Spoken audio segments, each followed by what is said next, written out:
How to make a wholesale offer. Hey guys, it's Josh Gayman, and I'm about to take you live through a seller call where I qualify the seller, then I call her back and I make the wholesale offer live over the phone. Now I have another video you can watch where I go in depth on my 10-step seller qualification process, but in this video I'm going to show you live how I set the seller up through the qualification call and then call her back and make the offer. Quick recap on the qualification process. I'm going to quickly meet and greet her. I'm going to quickly get the address and right off the bat ask her for her asking price. Typically, they're not going to tell you right away. Then I'm going to figure out if they live in the house or what the occupancy is. Then I'm going to figure out why they're selling. Then I'm going to get the basic property information. Then I'm going to make sure they're committed to selling now. Because if they're not, I'm going to move them into follow-up, and I'm not even going to make an offer yet. In the case I'm about to show you, she was ready, so we get into the offer process. Then I tell her my story. You want to create urgency here. Then you ask them the asking price again. A lot of times they'll give you a lower number now that you've gained some rapport. Then you're going to set the call back, or if you want to go do it in person, you're going to set the appointment. Then you're going to dive into the wholesale offer on the next call or at the appointment. So here we go. Let's jump in, and I'm going to show you live this call I made today where I qualified the seller and then I made the wholesale offer.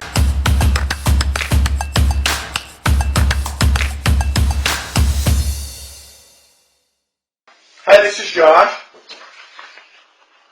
Hi, Josh. I got a postcard from you interested in buying my house. Yeah. Okay. What are you offering, or how does this work? Well, I'd sure like to. We just sold one of our properties and we're looking for something in the area. We've got one other one in there. That's why we sent you the postcard. I'm actually just walking into the office, sitting down. Can I get your address and I'll pull up my notes? Okay,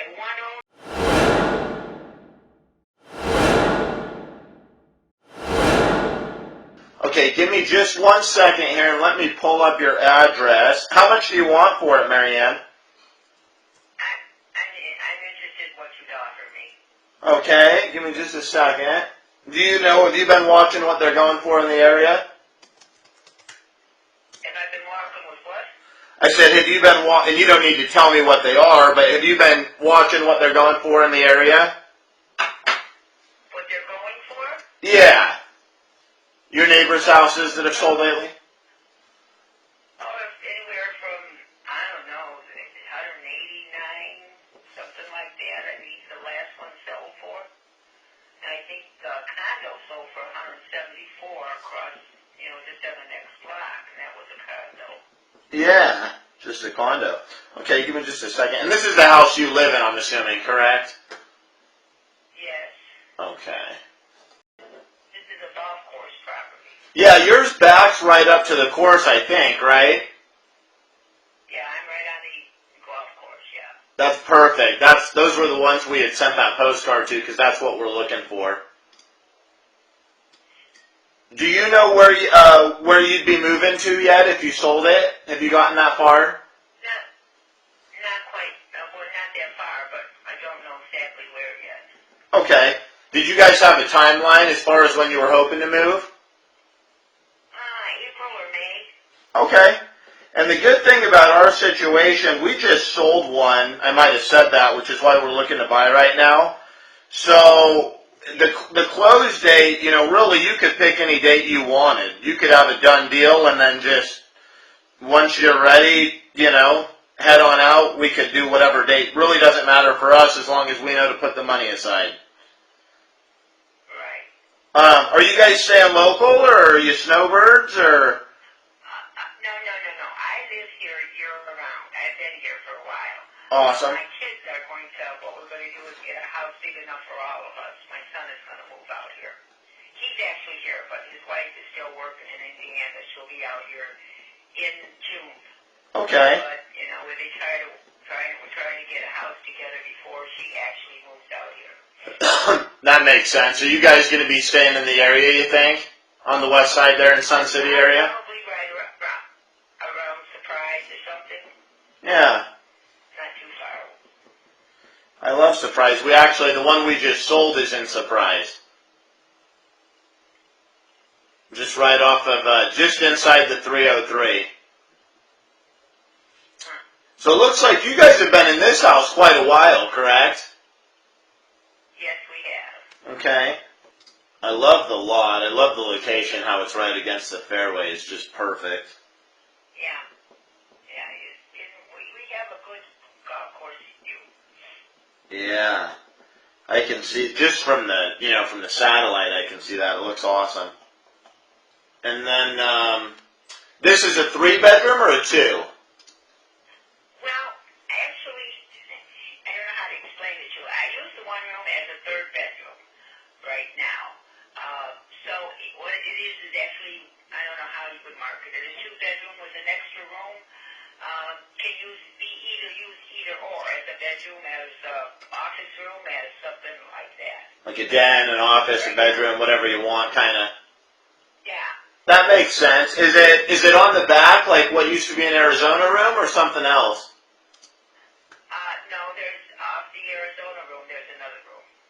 Okay, so there's the 2 bedrooms plus the den, office, 3rd bedroom, whatever you want to call it, plus an Arizona room? Yeah. Perfect, okay. Actually, my house is so wide open, I don't know what you would call it. Just one big room. Oh, that's what I like that model quite a bit. And then you've got a big uncovered patio in the back, is that right? I got a covered patio. Oh, it's covered. Right. Awesome. Okay, even better. Out back, so you can hang out there without the sun beating on you while you're watching the golf. I love it. Now it's a 1-car garage, and then it's also got a kind of a carport in front of it, correct? No, it's just a 1-car garage, and you've got enough room to park 2 cars because it's a bigger driveway. The overhang from the garage is a little longer. Oh, okay. So it'd probably just kind of cover the hood of a second car. It wouldn't cover two full cars. Right. Exactly. But I see it's got the double driveway, so there's a lot of parking there. Right. Okay. Perfect. Looks like the roof and air conditioning, from what I saw, just because I could kind of see the AC on the roof, looked to be pretty new. Is that accurate? That I don't know. It's not pretty new. The back part of the roof is brand new. I just had that put down probably 2 years ago. The front part of the roof, I don't know. The back part, we had a little problem with and we had it taken care of. Okay, so the front hasn't given you any issues then, I take it? No. Okay. And my high heat pump AC unit seems to be running fine. I get it checked every year. I haven't had any problems with it, any major problems with it or anything. Okay. Is that the unit that was there when you guys bought the place? Oh, no, we put that on. But I don't know exactly what year, sir. I could not tell you. No worries. Okay. We have all brand new windows, that I could tell you. All the windows are UVD or whatever. Uh-huh. And off the master bedroom, we have patio doors. Okay. Patio doors off master. So that's got to be real nice. Now, does that go out to the back? Yes. That's the patio doors. That's at the back. Beautiful. That's a good setup. And we have a super large closet. It goes from, I think the closet, I would say, would probably be maybe 25, 30 feet long. Okay. Roughly guessing. Mm-hmm. That's perfect. I'm kind of looking for something that we can use. We just sold one, so I got to put the money into that. That's why the golf course is important. Right. So, okay. What kind of it sounds like it's in great shape. As far as doesn't need any maintenance, I mean, it sounds like you've maintained it exceptionally well. Is that correct? It might need a little maintenance work. I'm not, going to dispute that. There might be a little work. It's not in perfect condition. You know what I mean? Yeah. What kind of stuff are we talking about? I'm sure it's all stuff I can handle. Well, I'll tell you, we haven't looked into it, but when I had that leak in the roof, I had a leak in my kitchen, so it's really the one area, a little tiny area in the kitchen ceiling that, we haven't taken care of yet. Okay, so the drywall kind of shows it there? Yeah. Okay, now, and that's in the front, correct? Or, I mean, that's in the back. Okay, so that would be underneath where the roof had been replaced. That's all been replaced. Perfect. That was in the kitchen. Yeah, that's no problem. It's just that we haven't fixed the drywall in it. Gotcha. Yeah, I just love the landscaping you guys have. The front yard's beautiful with the front covered patio and everything, and then the back on the golf course is just great. The front covered patio has a beautiful tile on it. It's really, I mean, you really have to see it, I would say. You know what I mean? Uh-huh. I can't really describe it. Well, I've been by there. I own one right now right off the Cinnabar. So I was kind of driving around and made a list of properties that are just on the golf course to send that postcard to.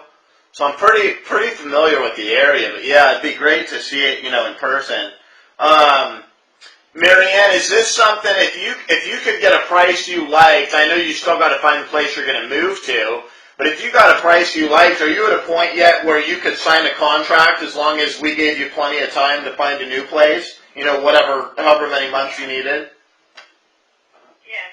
Okay. I mean, I'm ready. Okay. But it has to be a price that I can accept and that you can work with. I mean, you know what I mean? Yep. That sounds great. Like I said, we just sold a house. We've got this. I'm kind of looking for a place right there on the golf course that would kind of work for the situation I was describing. I'm in the business as well. I've got some rental properties, and I've had my broker's license a long time. So I'm not trying to list your house or anything like that. I'm actually interested in buying it. But because of that, of course, there'd be no fees. We would just buy it as is. So exactly the way it is. Wouldn't ask you to fix anything or do anything. If you had anything you needed to leave behind because you weren't taking it with you, that'd be fine.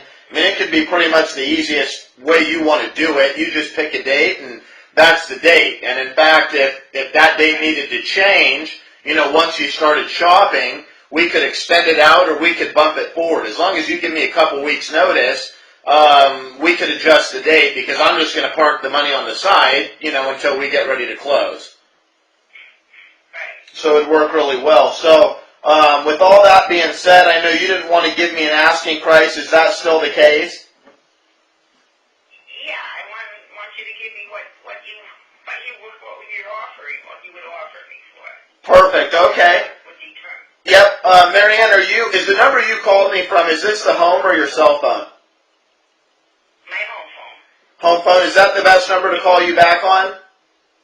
Yes, it is. Okay. Are you going to be there in about 10 minutes, maybe 15 or 20 at the latest? Yes. Okay, let me do a little bit of homework right now. Like I said, I'm very familiar with the neighborhood and with the houses in there, owning one already and owning other properties. Let me just do a little bit of homework. I'll call you back with a number, and if you like it, I can come out and shake your hand, or I can email you a contract, or you can think about it, or whatever you want to do. I'm pretty easy to work with. Okay. So I'll give you a call back. Probably be about 10 minutes unless I get another call or something like that, or somebody stops by, in which case it shouldn't be any longer than 20 or 30, but I'll give you a shot back here real shortly. Okay, fine, Josh. Thank you. Thanks so much, Marianne. All right. Bye-bye. Yeah, I don't know how she's going to be on price, but sometimes those are the best ones. Did you see how I asked her the second asking price? No. So, up front, I said, hang on, let me pull up my notes. What do you want for it? She goes, no, I want you to give me an offer. I said, oh, okay. Well, you don't need to tell me, but do you have an idea? Have you kind of been watching what your neighbors are selling for? And she goes, yeah. One down the way sold for $189, and then another one that's real close sold for $174 a block over, and it's just a condo. So I kind of ended around it. Now, when I got to the end for second asking price, I already knew she didn't want to give me an asking price. So rather than asking her again and losing credibility, because I could hear her voice starting to change and getting good rapport, and I knew she was liking what I was telling her, I said, now I know you didn't want to give me an asking price. Is that still the case? To kind of give her a chance, because sometimes people might go, well, really, and their shell's kind of cracked, and they kind of come out and give you an indication. She didn't, so I just have to go off the first. So now I'm just going to underwrite it. be super informative. Obviously, use the first pencil and the lower ones. If she argues, I'm do a second pencil then if I need to. But I didn't just avoid the second asking price because she didn't give me a first one, even though she kind of did. I instead kind of re-emphasized what she said. I know you don't want to give me one, to kind of do it lightly, but then gave her another chance. Is that still the case? So it's like easy for her to say, and she kind of laughed, and she's like, yeah, I want you to tell me, which is fine, but 3 or 4 out of 10 people, by that point in the conversation with a lead like this, might say, well, blah, blah, blah, I talked to a realtor, if I could walk, and give more information. So it's just saying something just to give them that chance again to give you more. So we just wrapped up the qualification call, and as you can see, it went pretty long. Now, a lot of times qualification calls are going to be really short. If right up front they say, I don't know where I'm moving, I don't know when I'm moving, I'm just kind of curious, whatever, they're tire kickers, you can pretty much get right into, well, if I make you an offer that you like, would you be willing to commit yet? And if they say no, you can kind of shorten the call, give them some hope for gain, use that opportunity to leave an impression so that you're fresh in their mind when they are ready to sell, follow up with them so that when they are ready to sell, then you'll get into the offer process. But with Marianne here, she was giving me all the signs that she's a real seller. She told me the situation right up front. She's going to have her kids move in with her. They've got to move because they need more space. As long as she gets the price she wants and time to find another place, she's ready to commit to something right now. So I dug a little bit deeper into the property information, and I was able to see a ton online as I was talking to her. And if you're newer, that skill is going to take a little practice to get down. I've been doing this for years, so I can navigate a computer and the MLS and satellite and Zillow and Google Street View and stuff while I talk to the seller and stay right on my sales qualification process while I keep building rapport and keep getting all the information. Now, if you noticed at the end of that call, I told my sales guy in the other room, I said, hey, did you notice at the beginning of the call, I asked him real quick, how much do you want for the price? And Marianne, she didn't want to tell me, but I didn't bypass at the end of the call asking again. And the reason why is so many times at the beginning of the call, people will tell you, I don't know what it's worth, or I don't know, or I want you to tell me. And at the end of the call, when you ask again, they'll give you a number. Or many times they'll give you a number right up front, and it might be retail or higher than retail. And at the end of the call, after they know that you're serious and you've built rapport and you've gained credibility and you've talked like you know what the heck you're talking about, they give you a more realistic number and they start to come down. Now, the key number is after you make the offer. What's their third asking price? And that's what we're about to get into right now when I call her back and we make the offer. So here we go. Hello. Hi, Marianne. It's Josh. Hi, Josh. How are you? I'm okay. What did you find out? Well, a whole bunch of good info for you, regardless of what you did. What I did is I took as you know, there's about 14 strips of golf course homes, which probably makes up 18 holes right there. But basically from up where you're at on Oakmont, and I didn't go south of Peoria, and I did not go west of 90th. So I did that course right there, and I looked at every single family home that backs to the golf course, because of course, the stuff that doesn't back to the golf course, they don't go for as much money. They're not, they're not the same house as the ones that have the golf course. And so I looked at stuff that's a little smaller than yours to a little bigger than yours. And, it's pretty clear what they're going for. Couple questions, though, that I didn't ask you that I should have is what kind of flooring do you have in the house? I have laminate in all the rooms except the 2 bedrooms and the bathrooms. Those have tile. Tile and baths, and then carpet in the bedrooms? No, it's tile in the bedrooms and the bathrooms. Oh, tile in the bathrooms and bedrooms. Okay, perfect. And when you said laminate, do you mean like linoleum or do you mean like the hardwood stuff? Well, it's not hardwood, it's laminate. It was put in, by slats or whatever. Yeah, but look, it looks like hardwood, not like the old school ugly linoleum. No, it's not linoleum. Yeah, okay, I know what you're talking about. The laminate stuff's real nice, looks sharp. Okay, and then what kind of countertops do you have in the kitchen and bathrooms?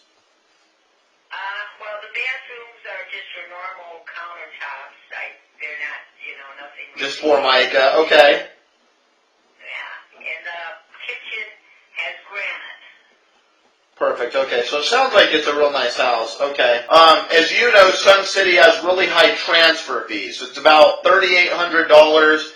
They break it up into 3 different fees: the transfer fee, the capital improvement fee, and the what do they call the third fee? The consortium fee or whatever it is. You know, they're junk fees, basically. All they really got to do is update the name in their computer system. But there's those fees. So my offer would be, I would be paying all the HOA fees, as well as all of the title company fees. So not only my fees as the buyer, but also your fees as the seller. So in other words, the price we agree upon, that's the price you're walking away with. You wouldn't have anything coming out of that. So with those ones selling in that, basically if you take out the fees after they do sell it, pretty close to where I'd be at, which is $150. That's what you'd be offering, $150? Yeah, and that's a net offer, meaning no fees, no nothing, just $150,000 to you at closing. In fact, you might get a couple bucks back if you've already paid the taxes for the year. They credit those back to you as well. Okay. All right, Josh, can I talk it over? There's $150. That's your firm offer. That's what you actually would give me. That's what I would give you. Now, I haven't seen the house. You described it very well, and I'm very familiar with them. So I'm kind of in a pickle right now. I need to buy something real soon. So all that to say, I wouldn't want to miss it by a couple bucks. It's more important to me for the long term to get the right house I want. So, if we're close, and, let me know, and I'll see if we can make it work. Okay, so you're telling me $150. Yeah, and I might have a little wiggle room, if I come out and see it, because it's exactly what I want. And I would hate to miss the deal by just a little bit. This other one I'm supposed to go look at it Thursday that I've already seen, it's not on the golf course. And they're offering me a heck of a deal, but it's really not what I want. What you have is what I do want, and if you want to sell, I want to buy, and no sense in fees and all that kind of stuff. We could do an easy deal, and you could pick whatever date you wanted and adjust it if you needed to. Do you think we're in the ballpark? I know you said you needed to talk to your family. Yeah, I want to talk to them first, but it sounds fair, maybe if they think it should be a little more, then we'll talk about that too. We'll see where we're at. Right, let me know if that's the case, but talk it over with them and let me know. I'm supposed to go back to the other one Thursday afternoon. Do you think you'll be able to talk it over with them and get back to me before then? I'm sure I will. Okay, perfect. This is my cell phone. So Thursday, I'll give you a call by Thursday, okay? you're a sweetheart. That sounds perfect. All right, Josh, thank you. Thanks, Marianne. Now, it sounds pretty good. She didn't say, no, I need a whole bunch more than that. She didn't say yes. She's going to talk it over with her family, but she already told us before she's ready to make a decision. So hopefully I'm going to hear from her tomorrow or the next day, because that'll be Thursday. If not, I'm calling her first thing Thursday morning.